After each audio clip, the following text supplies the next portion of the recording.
Cette présentation a été initiée par une association d'éleveurs appelée APES et nous avons contribué pour mettre en forme et faire l'économie de ce document ce matin. Donc, rapidement, ma présentation sera en 6 points. Dans un premier temps, une petite introduction. Ensuite, l'approche de recherche agricole intégrée pour le développement à travers les plateformes d'innovation. Et ensuite, je vais présenter brièvement l'association pour prendre ce cas, un exemple de projet.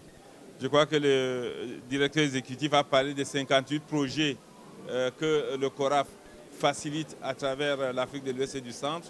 Et ce que je vais présenter, c'est un cas de projet piloté par une organisation de producteurs qui met en œuvre l'approche et a tiré les leçons qui vont être présentées tantôt et ensuite une conclusion. Tout à l'heure, on vous a parlé des systèmes nationaux de recherche agricole. Qui sont les acteurs? Très rapidement, comme vous pouvez noter, lorsque nous parlons des systèmes nationaux de recherche agricole, c'est les centres internationaux de recherche, c'est les secteurs privés, c'est les bases de centres, c'est les organisations de producteurs, les universités, les INRA, les instituts nationaux de recherche agricole des différents pays, les ONG, les centres avancés comme le CIRAD, l'IRD, CSIRO, les centres régionaux comme Agrimet et les centres nationaux de spécialisation. Actuellement, les 58 projets sont mis en œuvre par 315 équipes qui sont au sein de ces différentes institutions. Et au plan géographique, l'Afrique de l'Ouest et du Centre, c'est ce que vous avez en jaune.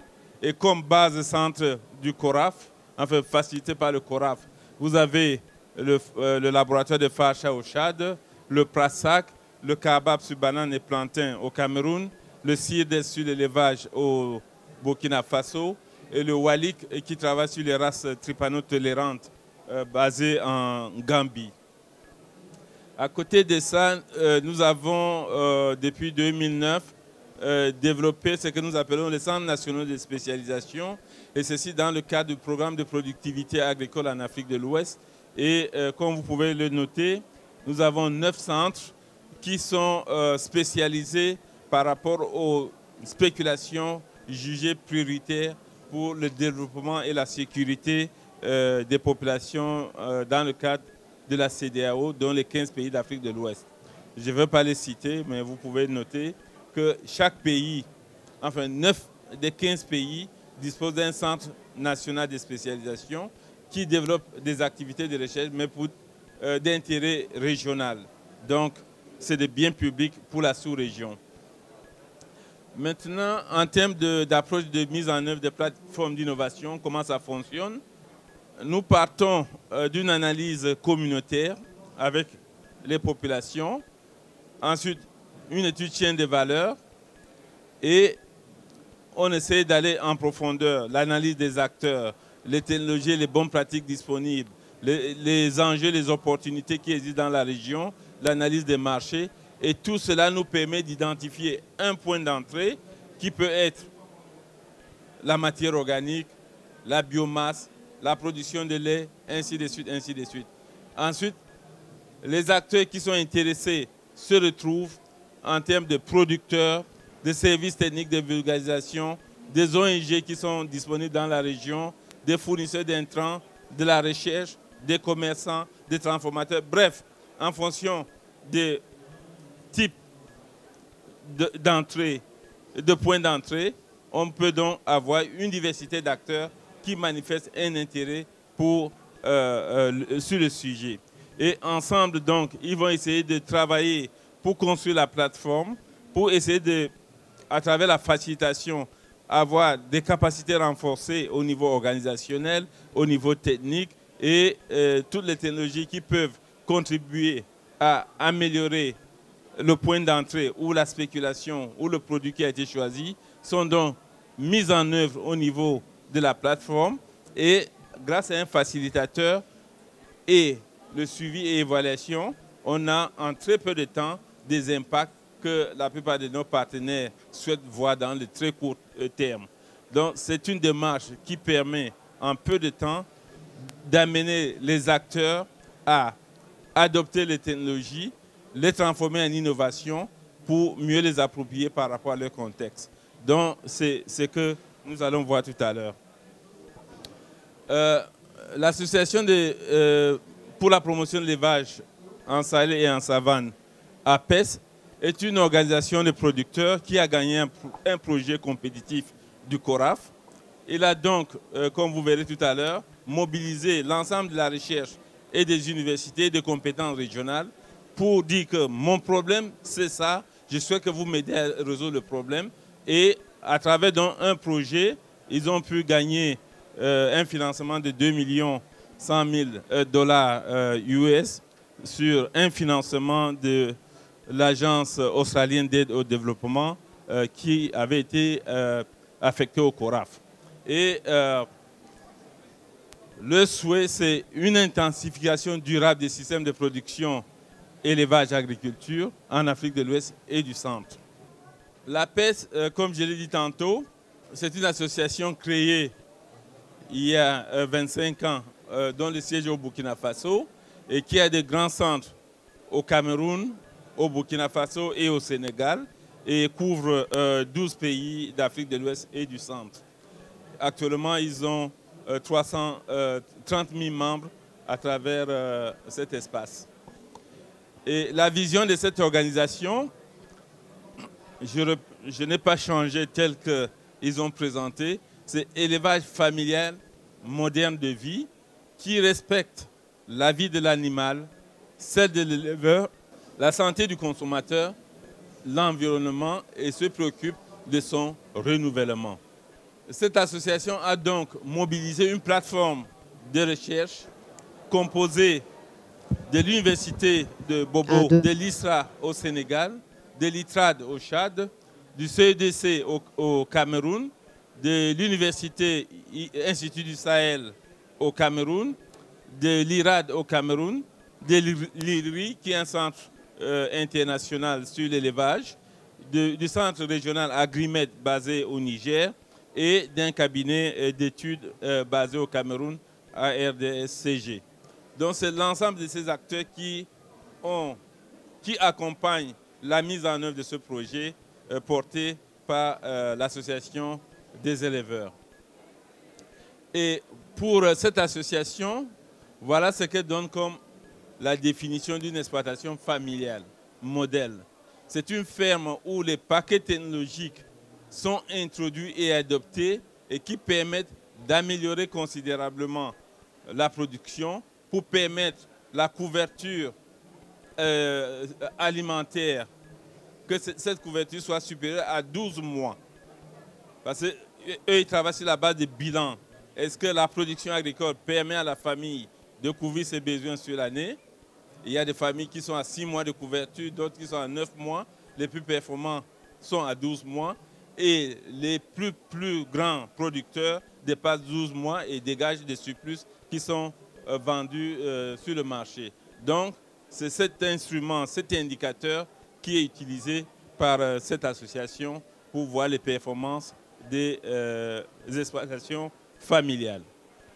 Donc, les fermes bénéficient donc des appuis en management de l'association et il est régulièrement organisé des visites d'autres éleveurs qui viennent donc voir comment l'exploitation arrive à développer ses activités.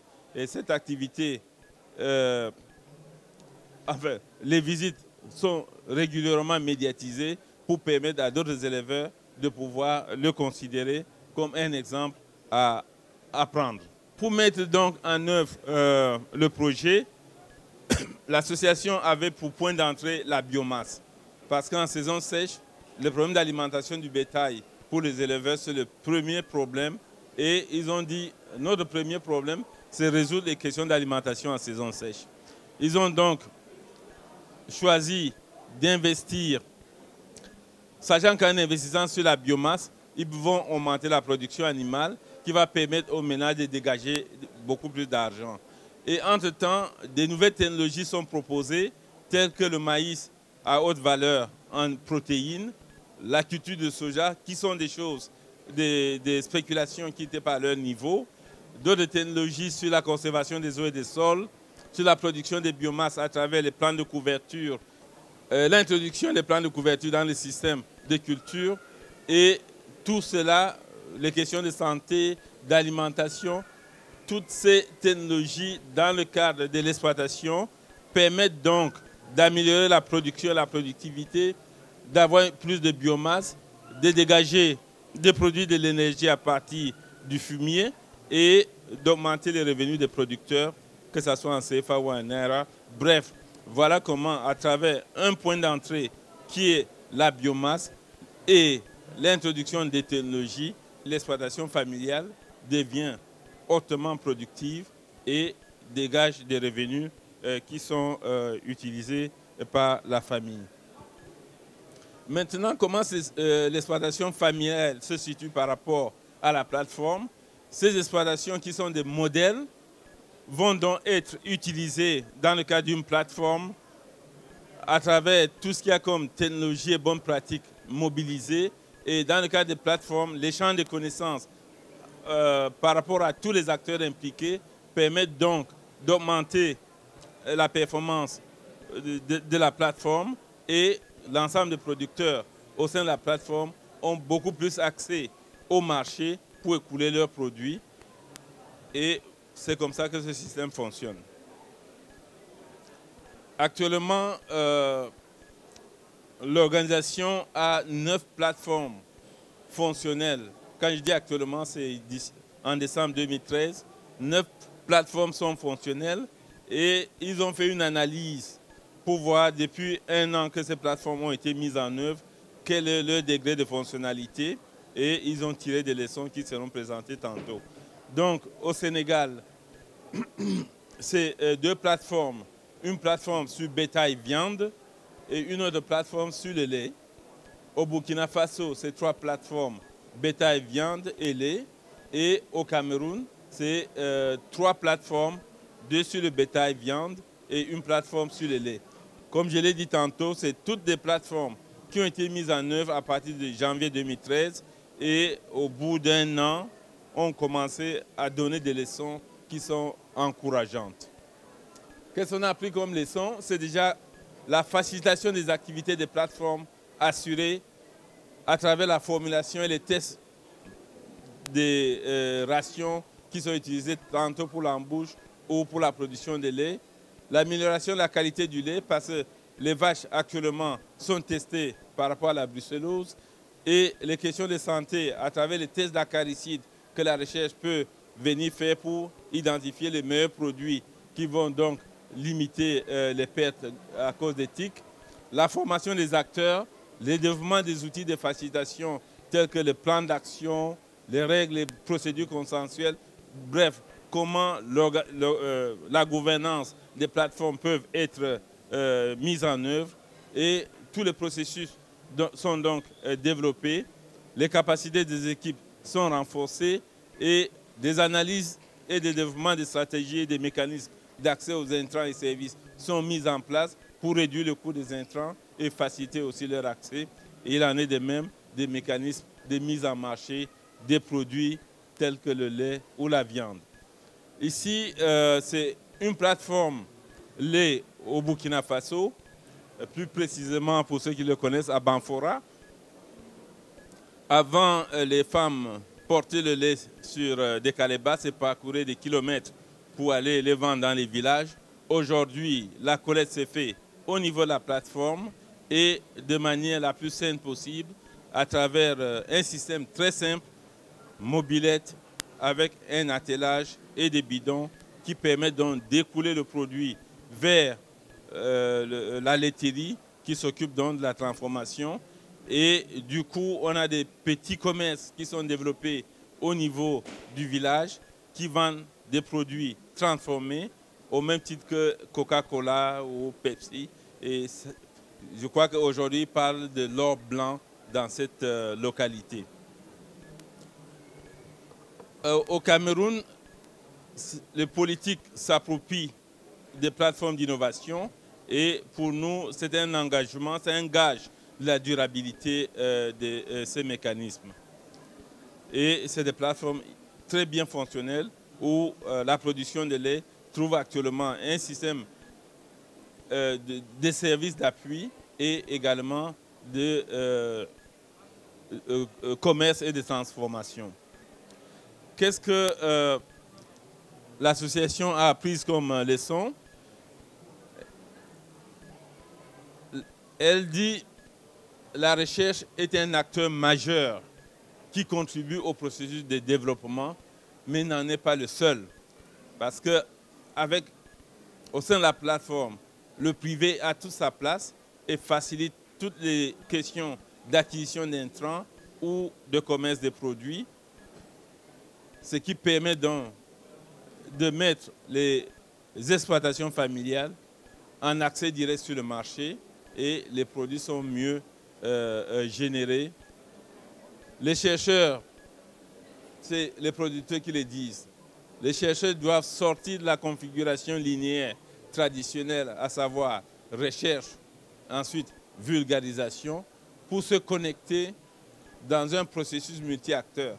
Parce que c'est au sein d'un tel dispositif que les véritables questions sont discutées pour transformer la technologie en innovation appropriée par rapport au contexte de la région. Et ils pensent que l'engagement des acteurs dans une chaîne de valeur est un gage de développement durable d'un processus d'innovation. C'est si important parce qu'on ne vient pas, on entre dans une plateforme parce qu'on a un intérêt.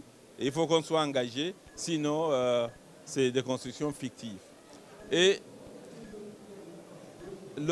l'association pense que la mobilité des chercheurs est une question préoccupante et je crois qu'ici elle s'adresse aux politiques pour voir dans quelle mesure les chercheurs peuvent être plus stabilisés et pour être plus proches dans le cadre de leurs activités au lieu de rechercher des postes dans des organismes où ils peuvent gagner plus d'argent. Ils trouvent aussi que certains chercheurs continuent à penser station alors que le véritable travail c'est sur le terrain. Et du coup, ils disent on peut bien publier au niveau des plateformes, au niveau du travail, dans le cas des plateformes d'innovation, en travaillant avec des exploitations familiales, il y a la possibilité de publier. Et cette organisation est en train de sortir quelques publications qui sont en cours de préparation. Pour conclure, l'association dit qu'une facilitation du processus multi-acteurs impliquant des acteurs pertinents et engagés qui collaborent, créent et échangent des connaissances, partagent des objectifs communs et adhèrent à des actions collectives pertinentes, complémentaires et coordonnées est indispensable pour le développement durable des exploitations familiales agro-pastorales en Afrique de l'Ouest et du Centre.